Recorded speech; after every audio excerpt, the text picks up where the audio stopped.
అత్తగారింట్లో model కోడలి ఉగాది. ప్రముఖ వ్యాపారవేత్తలుగా పేరు తెచ్చుకున్న సుదర్శన్ చక్రధర్లు ఖరీదైన రెస్టారెంట్లో ఓ రోజు మధ్యాహ్నం కలుసుకొని బిర్యానీ తింటూ ఉంటారు. సుధా, అనామిక మ్యారేజ్ గురించి. అనామికకి అజయ్కి పెళ్లి చేద్దామని మనం అనుకునేదే కదా చక్రి. మరి పెళ్ళెక్కడ ప్లాన్ చేద్దాం సుధా? నీకు తెలుసు కదా చక్రి, నా కూతురు అనామిక ఫేమస్ మోడల్ అని. హో ఎస్ సుధా, నేను కూడా అనామికకి పెద్ద ఫ్యాన్ని. పేరుకి పెద్ద మోడల్ అయినా డబ్బు కోసం ఏ యాడ్ పడితే ఆ యాడ్ చేయకుండా నిండుగా ఉండే చీరల గురించి, మెరిసే నాణ్యమైన బంగారు నగల గురించి, పిల్లలకు ఆరోగ్యవంతమైన ఫుడ్ గురించి ఇలా మంచిగా అనిపించిన యాడ్స్ చేస్తూ ఎంతో మంచి పేరు తెచ్చుకుంది. పద్ధతిగల మోడల్ అని ఎంతో కీర్తిని పొందింది. మరి అలాంటి అనామిక పెళ్ళంటే ఎంత గ్రాండ్గా ఉండాలో నువ్వే ఆలోచించు చక్రి. ఎక్కడ చేస్తే బావుంటుందో కూడా నువ్వే చెప్పు అని ఇద్దరూ మాట్లాడుకుంటూ ఉండగా చక్రధర్ కొడుకు అజయ్ ఆవేశంగా వాళ్ళ దగ్గరికి వచ్చాడు. గట్టిగా, డాడీ డాడీ, అనామిక రమేష్ గారిని ప్రేమిస్తుందని నాకిప్పుడే తెలిసింది అని ఆ రెస్టారెంట్లో అదిరిపోయేలా అరుస్తాడు.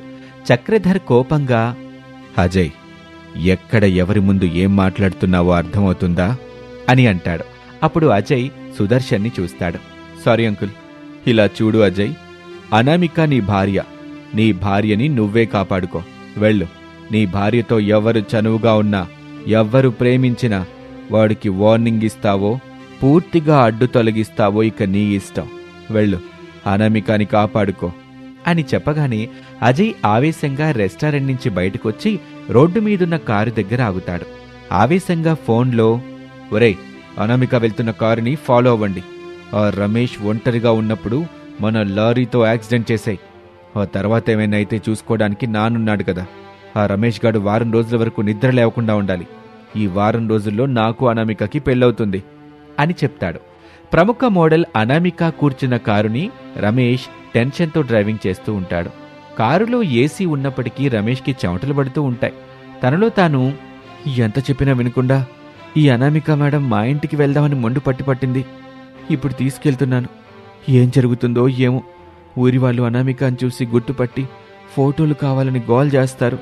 వాళ్ళని కంట్రోల్ చేయడం కష్టం అవుతుందని ఎంత చెప్పినా వినకుండా వెళ్దామని కారులోకొచ్చి మహారాణిలా కూర్చుంది. ఏం చేస్తే తిరిగి తన ఇంటికి వెళ్ళిపోతుందో అర్థం కావటం లేదు. దేవుడా, నువ్వే ఏదో ఒక దారి చూపించు అని మనసులోనే దేవుణ్ణి వేడుకుంటాడు రమేష్. అంతే, కారు కొంచెం దూరం వెళ్లి సడన్ గా ఆగిపోతుంది. పెట్రోల్ అయిపోయిందని రమేష్కి తెలుసు. ఏమైంది రామ్? పెట్రోల్ అయిపోయింది మేడం. అబ్బా రామ్, ఇప్పుడు కారులో మనమే ఉన్నాం కదా, మేడం అని ఎందుకు పిలుస్తావు? ప్రేమగా ముద్దుగా అను అని పిలిస్తే నీ ఆస్తి తగ్గిపోతుందా? నీ నోట్లోని పళ్ళు కరిగిపోతాయా? ఎప్పుడు చూడు మేడం మేడం అని పరాయి వాళ్ళ పిలుస్తావు. ఇంకోసారి మేడం అని పిలిస్తే మాత్రం బాగుండదు. నేను చెప్పిన మాట మీరు వింటున్నారా? మీరు చెప్పింది నేను వింటానికి. అయినా కారులో పెట్రోల్ ఉందో లేదో చూసుకోవాలి కదరా. నువ్వు కావాలనే కదా ఇలా చేస్తున్నావు. అవును మేడం, మన మధ్య ఈ ప్రేమ వద్దని ఎంత చెప్పినా వినకుండా మీరు నన్ను ప్రేమించారు. నన్ను ప్రేమించమని ఇబ్బంది పెడుతున్నారు. ఈ విషయం మీ నాన్నగారికి తెలిస్తే ఏ క్షణంలోనైనా నా చావు తప్పదు అని భయంగా చెప్తాడు. అనామిక ఆ మాట విని కొంచెం కోపంగా, అలా మాట్లాడుకు రామ్, నేనుండగా నీకేమీ అవ్వదు. నువ్వే నా భర్తవి. సరేలే, కారు దిగి మా అత్తారింటికి వెళ్లేందుకు ఏదైనా వెహికల్ వస్తుందేమో అని చూడు. నేను చూస్తాను, కానీ నువ్వు మాత్రం కారు దిగకు. నువ్వు కారు దిగితే ఇక్కడ ట్రాఫిక్ జామ్ ఏర్పడుతుంది. ఏ ఒక్కరు మిమ్మల్ని చూసినా అంతా వైరల్ అయిపోతుంది. కాని రామ్, నువ్వే కదా నా హీరోవి. ఏదో ఒక టైంలో జీరో అవుతాను అని రమేష్ కారు దిగుతాడు. రోడ్డు మీద వచ్చిపోయే వెహికల్స్ ని చూస్తూ ఉంటాడు. Lift please, lift please, lift please అని అడుగుతూ ఉంటాడు. అయినా ఎవ్వరూ ఆపకుండా వెళ్ళిపోతూ ఉంటారు. అప్పుడే ఒక లారీ రోడ్డు మీద వేగంగా రమేష్ వైపే దూసుకొస్తూ ఉంటుంది. రామ్, నేనొచ్చి ట్రై చేస్తాను. వద్దనమిక, నేను చూసుకుంటాను, నువ్వు కారులోనే ఉండు అని చెప్తాడు రమేష్. లారీ రమేష్ వైపు వేగంగా దూసుకొస్తూ ఉంటుంది. 2 నిమిషాల్లో రమేష్ని గుద్దేసి వెళ్ళిపోవచ్చని డ్రైవర్ మరింత వేగంగా ముందుకొస్తూ ఉంటే అనామిక కారు దిగి రమేష్ పక్కనే నిలబడుతోంది.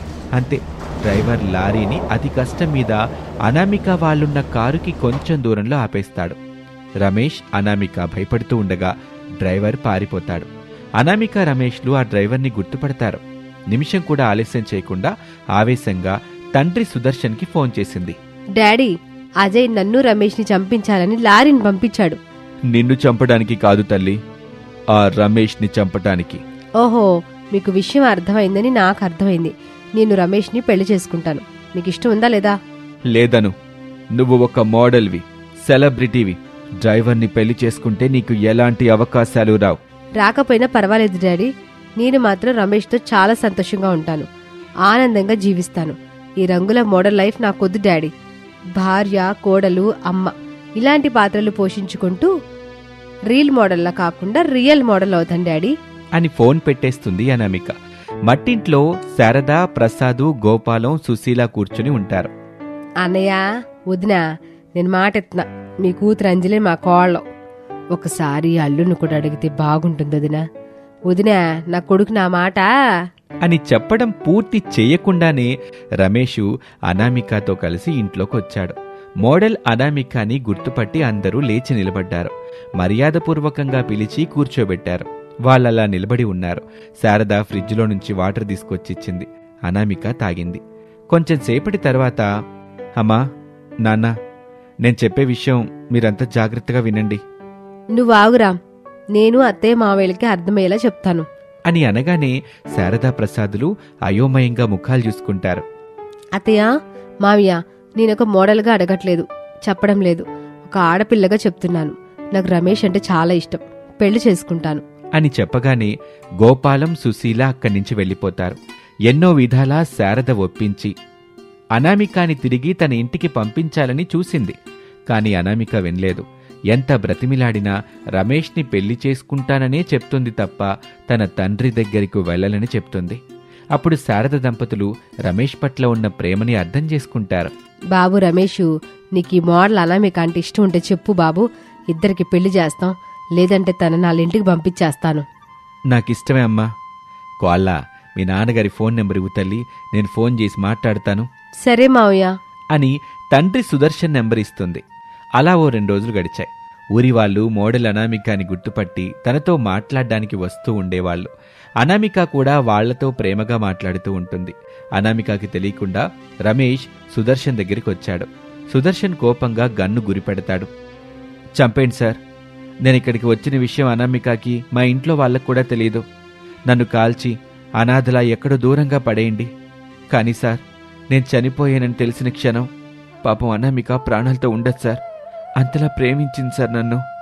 మరి నువ్వు నా కూతుర్ని అంతలా ప్రేమించలేదా రమేష్?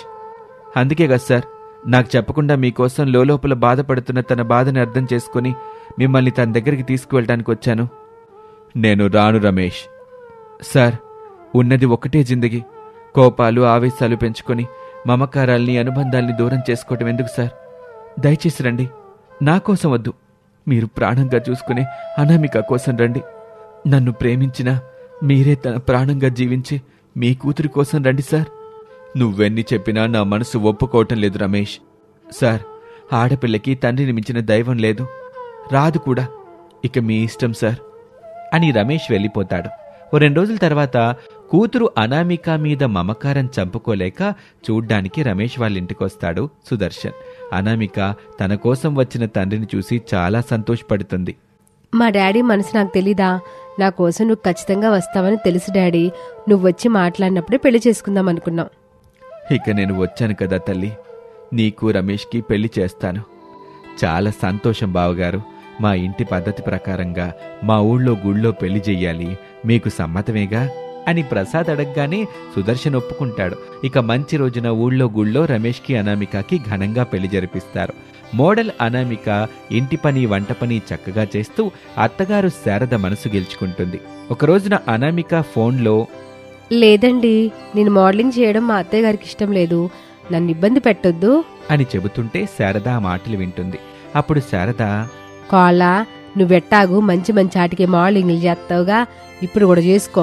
ఇంటి పని, వంట పని నేను చూసుకుంటానులే. సరే అత్తయ్య అని అనామిక సంతోషపడుతుంది. అలా రోజులు గడుస్తూ ఉంటాయి. ఇంతలో ఉగాది పండుగ రానే వచ్చింది. కాళ్ళ, అత్తారింట్లో మోడల్ కోడలి ఉగాది ఎలా జరుపుకుందాం? అందరూ జరుపుకున్నట్టే అత్తయ్య. సర్లే అయితే అని మాట్లాడుకుంటారు. ఇక ఆ మరుసటి రోజునే ఉగాది పండుగ. ఇంటి గుమ్మానికి మోడల్ కోడలు అనామిక మామిడాకులతో పాటు బంతిపూలు కట్టింది. అందరూ కొత్త బట్టలు వేసుకుని అనామిక చేసిన ఉగాది పచ్చడిని తీసుకున్నారు. ఆనందంగా గుళ్ళో పంతులుగారు చెబుతున్న పంచాంగాన్ని వింటారు. అలా అత్తగారింట్లో మోడల్ కోడలి ఉగాది పండుగ సెలబ్రేషన్స్ జరిగాయి. అందరూ ఆనందంగా ఉన్నారు. అనామిక కుటుంబం తరపు నుంచి మీ అందరికీ ఉగాది శుభాకాంక్షలు. మరొక ఆసక్తికర కథలో మళ్ళీ కలుద్దాం. నమస్తే. బెడ్ మీద కూర్చొని ఏడుస్తున్న అనామిక దగ్గరికి రమేష్ వచ్చాడు. అనామిక, నాకు నీ నుంచి విడాకులు కావాలని ఆ విడాకుల కాగితాలు నేను పంపించలేదు. నన్ను నమ్ము. మీరు పంపించకపోతే ఆ కాగితాల మీద మీ సంతకం ఎలా ఉంది చెప్పండి. నమ్మిన మనిషి గురించి వినకూడనివి విన్నప్పుడు, చూడకూడనివి చూసినప్పుడు బాధ కలగటం సహజం. కానీ ఆ బాధ నిజమైందా కాదా అని కూడా ఆలోచించాలి. అప్పుడే నిజమేంటన్నది బయటకొస్తుంది. విన్నది తలుచుకుంటూ, చూసింది గుర్తు చేసుకుంటూ ఏడుస్తుంటే నిజం బయటికి రాదు. పెట్టుకున్న నమ్మకం బ్రతకదు. ఇప్పుడు ఇదంతా నాకెందుకు చెప్తున్నారు? చేయాల్సింది మొత్తం చేశారు కదా. ఇప్పటి వరకు మొత్తం చేసింది ఎవరనామిక? చెప్పు. మన ఇంట్లో జరుగుతున్న ఈ పరిస్థితికి కారణమెవరు? ఇదంతా చేసిందెవరు? ఎందుకు చేశారు? ఎవరికోసం చేశారు? నువ్వే ఆలోచించు, నీకే జవాబు దొరుకుతుంది అని రమేష్ చెప్తూ ఉండగా శారదా ప్రసాదులు అక్కడికొచ్చారు. అనామిక బెడ్ మీద నుంచి లేచి నిలబడింది. అవును కోళ్ళ, కొడుకు చెప్పినట్టు నువ్వే ఆలోచించుడు. తప్పు మొత్తం మిథున చేసిందని నువ్వు ఆలోచిస్తే విషయం నీకు అర్థం అవుద్ది కదా. అవును కోళ్ళ, తనకి రమేష్తో పెళ్ళయిందని నకిలీ ఫోటోలు క్రియేట్ చేసిన మిథునకి కొడుకు సంతకం ఫోర్జరీ చేయడం పెద్ద కష్టమేమీ కాదు కదా తల్లి. అవును మావయ్య అని అనామిక జరిగింది మొత్తం గుర్తు చేసుకుంది. మిథున ఇంటికి రావటం, తనకి రమేష్కి పెళ్ళైనట్టుగా ఫోటోలు చూపించటం, గోపాల్ వచ్చి ఆ ఫోటోలు నకిలీ ఫోటోలని చెప్పటం మొత్తం గుర్తొచ్చింది. అప్పుడు తన మనసు తేలికపడింది. మీరు చెప్పింది నిజమే మావయ్య. ఇప్పటి వరకు జరిగిన దానిలో నా భర్త తప్పు లేదని, తప్పు మొత్తం తనే చేసిందని నాకు అర్థమవుతుంది. కానీ మావయ్య, మరి విడాకుల కాగితాలు పంపించింది కదా, కోర్టులో కలుసుకుందామని సీరియస్గా చెప్పేసి ఆ మిథున వెళ్ళిపోయింది కదా. అవును కోళ్ళ, మిథున నకిలీ ఫోటోలు చేసిందని సాక్ష్యం చెప్పే గోపాలు మన దగ్గర ఉన్నాడుగా. మిథున ఏ కోర్టుకెళ్ళినా తప్పు తందేనని తెలిసిపోద్ది, తనకి శిక్ష పడుద్ది. నువ్వు ఆ విడాకుల గురించి ఆలోచించబాకమ్మా. అవును కోళ్ళ, నిన్ను మీ అత్తయ్య ఎంతగానో నచ్చి మెచ్చి ఇంటికి తెచ్చుకుంది. నువ్వు నవ్వుతూ సంతోషంగా ఉండాలి. అప్పుడు ఈ ఇల్లు కళగా ఉంటుంది. సరే మావయ్య, ఈ సందర్భంగా అందరికి స్వీట్ చేసుకుని తీసుకుని వస్తాను అని అనామిక అక్కడి నుంచి సంతోషంగా వెళ్ళిపోతుంది. అప్పుడు యావండి, ఈ గోపాల్ ఎక్కడున్నాడు? హాల్లోనే కూర్చొనుండమని చెప్పాను శారదా. అక్కడే కూర్చొనుండొచ్చు. పద, ఇప్పుడు మనకి గోపాలు చాలా అవసరం. తనని మన ప్రాణంగా చూసుకోవాలి అని అందరూ కలిసి హాల్లోకొచ్చారు. అక్కడ వాళ్ళకి గోపాల్ కనిపించలేదు. అందరూ అయోమయంగా ఒకరిని ఒకరు చూసుకుంటూ ఉంటారు. కాని మిథున తెలివిగా గోపాల్ని కిడ్నాప్ చేయించి కుర్చీలో కూర్చుండబెట్టి ఒక గదిలో బంధించింది. ఈ విషయం తెలియకుండా అనామిక అందరికీ స్వీట్ తీసుకొచ్చి ఇచ్చింది. ఎక్కడికో వెళ్లాడని తెలిస్తే అనామిక మళ్లీ ఏడుపు ముఖం పెడుతుందని శారదా, ప్రసాదు, రమేష్ చెప్పలేదు. మౌనంగా అనామిక ఇచ్చిన స్వీట్ తింటూ ఉంటారు. కాని వాళ్ళకి లోపల గోపాల్ ఎక్కడికి వెళ్లాడు అనే దిగులుంటుంది. మిథున మాత్రం గోపాల్ని బంధించి బెదిరించటం మొదలుపెట్టింది. గోపాల్, నీతో నేను ఎక్కువగా మాట్లాడను. ఒకే ఒక మాట, మాపింగ్ చేసిన ఫోటోస్, వాటికి సంబంధించినవి ఏవైనా సరే మొత్తం నాకిచ్చేయి. ప్రాణాలతో ఉంటావు. లేదనుకుంటే నువ్వెక్కడున్నావో మాకు తప్ప ఎవ్వరికీ తెలియదు అని గోపాల్ని బెదిరించింది. గోపాల్ భయపడుతూ, మొత్తం ఇచ్చేస్తాను మేడం, నన్ను వదిలిపెట్టండి. భార్య, కూతురు నా కోసం ఇంటి దగ్గర ఎదురు చూస్తూ ఉంటారు. వదిలిపెట్టండి మేడం. చెప్పాను కదా గోపాల్, నిన్ను ప్రాణాలతో వదిలిపెట్టాలంటే నేనడిగినట్టుగా ఫోటోస్తో పాటు పూర్తి వివరాలు ఇవ్వాలి. ఇస్తానని చెప్తున్నాను కదా మేడం. నన్ను నా ఫోటో స్టూడియో దగ్గరికి తీసుకువెళ్ళండి. మీ ఫోటోలకు సంబంధించిన పూర్తి వివరాలు ఇస్తాను. మీరు చూస్తూ ఉండగానే డిలీట్ చేస్తాను.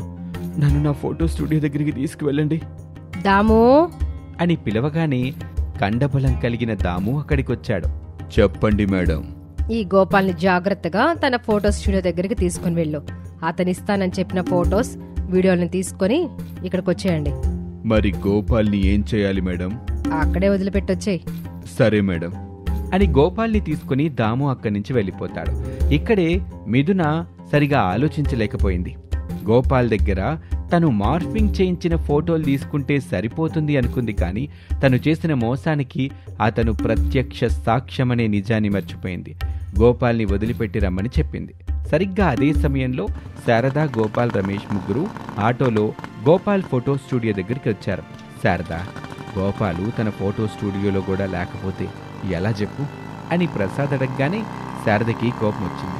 కోపంగా చూస్తూ, అది నోరా లేకపోతే తాటి మట్ట? శుభం పలకమంటే ఏంటా పాడు మాటలో? గోపాల్ ఫోటో స్టూడియో దగ్గరికి వస్తాడు, మన చేతికి చిక్కుతాడు. అది కాదు శారదా, మాట్లాడుకుని కూర్చోమని చెప్పాను కదా, కూర్చోండి అని మరింత కోపంగా చెప్పింది. ప్రసాదు నోరు మూసుకున్నాడు. ఆటో వేగంగా వెళ్లి ఫోటో స్టూడియో ముందు ఆగింది. శారద, ప్రసాదు, రమేష్లు ఆటో దిగి ఫోటో స్టూడియోను చూస్తూ ఉండగా స్టూడియో దగ్గర అనామిక నిలబడి ఉంది. శారదా, మన కోడలు. నాకు కూడా కనిపిస్తుందండి. ఆగండి చూద్దాం, మనకంటే ముందు ఏం చేద్దామని స్టూడియోకి వచ్చిందో అని చూస్తూ ఉంటారు. అనామిక షాపులోకి వెళ్ళింది. గోపాల్ క్షేమంగా ఉన్నాడు. ఏంటి గోపాలన్నా, ఇంటి దగ్గరే ఉండమని చెప్తే ఎక్కడికి వెళ్ళిపోయావు? మీరు చెప్పినట్టుగా ఇంటి దగ్గరే ఉన్నాను తల్లి. కానీ ఇంతలో నాకు ఇంటి నుంచి ఫోన్ వచ్చింది. పరుగున వెళ్ళాను, అంతే. మిథున నన్ను కిడ్నాప్ చేసి నా దగ్గరున్న ఫోటోలు, వీడియోలు తీసుకుంది అని చెప్పగానే అనామిక ఊపిరి పీల్చుకుంది. పోతే పోనీలే గోపాలన్నా, నువ్వు ప్రాణాలతో ఉన్నావు, అది చాలు. పద, మనం లాయర్ ఇంటికి వెళ్దాం అని గోపాల్ని తీసుకుని అనామిక బయటకొచ్చింది. శారదా, ప్రసాదులు కనిపించారు. గోపాల్ని తీసుకుని వాళ్ళ దగ్గరికి వచ్చింది. నీ ధైర్యం నాకు నచ్చింది కోళ్ళ. ఇప్పుడేం చేస్తావు? అత్తయ్య, ఈ గోపాలన్నని తీసుకుని లాయర్ దగ్గరికి వెళ్తాను. సర్లే కోళ్ళ, నేను కూడా నీతో పాటు వస్తాను. ఏమండి, మీరు కొడుకింటికి వెళ్ళండి, నేను నా కాళ్ళు వెళ్ళి లాయర్ని కలిసి జరిగిన విషయం అంతా చెప్తాం. సరే శారదా అని ప్రసాద్ వాళ్ళు అక్కడి నుంచి వెళ్ళిపోతారు. శారద, అనామిక గోపాల్ని తీసుకుని లాయర్ చంద్రశేఖర్ దగ్గరికి ఆటోలో బయలుదేరారు. అప్పటికే లాయర్ చంద్రశేఖర్ దగ్గర మిథున కూర్చొని ఉంది. వాళ్ల దగ్గర ఫోటోలున్నాయి. ఇవన్నీ సరే మిథున, ఇంతకీ గోపాల్ ఎక్కడా? గోపాల్? ఇప్పుడు మనకి గోపాల్ ఎందుకు లాయర్ గారు? ఇప్పుడు మనకి గోపాల్ ఎందుకని ఇంత అమాయకంగా అడుగుతున్నావేంటి మిథున? నీకు నిజంగానే తెలివిలేదు. సాక్ష్యాన్ని వదిలిపెట్టి ఈ ఫోటోలు తీసుకొచ్చా. అదేంటి లాయర్ గారు అలా అంటారు? ఇదే కదా ముఖ్యమని ఆ గోపాల్ దగ్గర ఏమీ లేకుండా ఇవన్నీ తీసుకొచ్చేశాను. ఇక ఆ గోపాల్తో మనకేంటండి పని అని మిథున అడుగుతూ ఉండగా అనామిక, శారద గోపాల్ని తీసుకుని వాళ్ళ దగ్గరికి వచ్చారు. లాయర్ గారు, మీ కళ్ళ ముందు సాక్ష్యం ఉంది, ఇక ఏం చేస్తారో చెయ్యండి. అవును లాయర్ గారు, నాకు పెద్ద మొత్తంలో డబ్బులిచ్చి పెళ్లి జరిగినట్టుగా ఫోటోలు మార్పింగ్ చేయించింది. ఈ మాటని నేనెక్కడ చెప్పమంటే అక్కడ చెప్తానండి. ఇప్పుడు ఏమంటారు లాయర్ గారు? ఇలా చూడు తల్లి, ఇప్పుడు గొడవంతా మార్ఫింగ్ చేసిన ఫోటోల గురించి కాదమ్మా. తెలుసు లాయర్ గారు, విడాకుల గురించి అని. నా భర్త నాకు విడాకులు ఇస్తున్నట్టుగా దొంగ సంతకాన్ని పెట్టి తానే పంపించింది. అది నిజమో కాదో మిథునని అడగండి, ఇక్కడే ఉంది కదా అని చెప్పగానే లాయర్ ఏమీ మాట్లాడకుండా మిథునని చూశాడు. ఓహో, మిథునెట్ట చేసిద్దని మీకు ముందే తెలుసు అన్నమాట. అందుకేనా ఏం మాట్లాడకుండా మౌనంగా ఉన్నావు? ఇట్టగాదు, మేము హైకోర్టు లాయర్ని కలుస్తాం. మీరు మిథున కలిసి చేస్తున్న మోసం గురించి అందరికి చెప్పేస్తాం అప్పుడు అని చెప్పగానే, మిథున, నేను ముందే చెప్పాను కదా ఇలా చేయటం తప్పు అని. నా మాట వినలేదు. ఇప్పుడు చూడు, వాళ్ళు పల్లెటూరు వాళ్ళు లాయర్ గారు, ఇంతలా ఆలోచించరు అని చెప్పా. కానీ తెలివితో ఇక్కడి వరకు వచ్చారు. నాకు రమేష్ కావాలి లాయర్ గారు. మిథున, నేనప్పుడే చెప్పాను, నిన్ను మనసారా ప్రేమించిన రమేష్ని నీ సొంతం చేసుకోవటం ఇలా కాదు. వాళ్ల కుటుంబం మధ్య విడాకుల చిచ్చు పెట్టడం సబబు కాదని నీకు ముందే చెప్పాను. కానీ నువ్వే వినిపించుకోలేదు అని చెప్పగానే మిథున లేచి శారదా చేతులు పట్టుకుంది. అత్తయ్య, పెళ్ళైనట్టు ఫోటోస్ అన్ని రెడీ చేశాను. వాటిని చూడగానే నీ కోడలు అనామిక అనుమానం పెట్టుకుని రమేష్తో గొడవ పెట్టుకుంటుంది అనుకున్నా. కానీ అనామిక ఏమో అలా చేయలేదు. అందుకు కారణం మీరు. నా ఇంటికి వచ్చిన కొత్త కోడలు నేను చూస్తా ఉండగానే అలా కన్నీళ్లు పెట్టుకుంటే ఎట్టా? అత్తయ్య, ఫోటోస్ వల్ల కానీ విడాకుల వల్ల కానీ పనవుతుందని ఆలోచించి రమేష్ తనకి విడాకులు ఇస్తున్నట్టుగా పేపర్స్ని నేనే పంపించాను. అది అబద్ధమని తేలింది కదా. అందుకే అనామిక, రమేష్ని నీకే ఇచ్చేస్తున్నాను, తీసుకో అని చెప్పి మిథున అక్కడి నుంచి వెళ్ళిపోతుంది. శారద అనామికాని తీసుకుని ఇంట్లోకొచ్చింది. తన 16 రోజుల విడాకులు అబద్ధమని తేలిపోవడంతో రమేష్, అనామిక సంతోషంగా కాపురం చేసుకుంటూ ఉంటారు.